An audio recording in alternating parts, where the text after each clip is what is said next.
Hola a todos, mi nombre es Ro, bienvenidos al canal de Ladrilún. En el video de hoy voy a estar utilizando hoja de acuarela.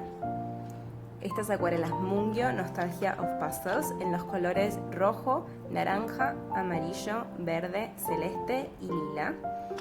Después voy a estar usando un lápiz para bocetar la palabra que vamos a escribir, una goma para borrarlo, un pincel de agua, este ya tiene agua dentro, una lapicera Unipin en 05 y la lapicera Le Pen Flex en color negro para resaltar las palabras que vamos a escribir.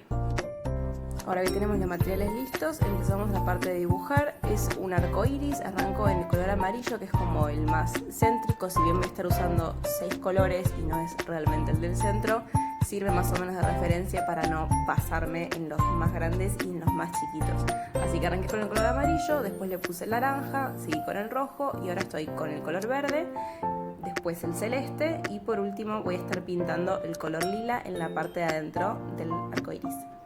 Una vez que el arcoíris está seco, con lápiz escribo la frase que es Somewhere Over the Rainbow y la resalto con el marcador de Unipin en tamaño 05. Esto lo uso como guía porque ahora arriba con la lapicera de Le Pen Flex le voy a agregar grosor en las partes que van hacia abajo, como si hubiera sido caligrafía. Esto es lettering en realidad. Le agrego grosor a todas las partes que deberían ser más gruesitas en las letras para que le dé como un toque a la palabra. Esto solamente lo voy a hacer en la palabra somewhere y en la palabra rainbow. Una vez que termino de remarcar todo, voy a esperar a que seque. Tiene que estar bien seco esto porque si no se puede correr la tinta. Y una vez que está seco lo borro todo con la goma. Y así queda el resultado final de este dibujo sencillito para practicar. Si les gustó, no se olviden de darle like al video y suscribirse. Y nos vemos en el próximo.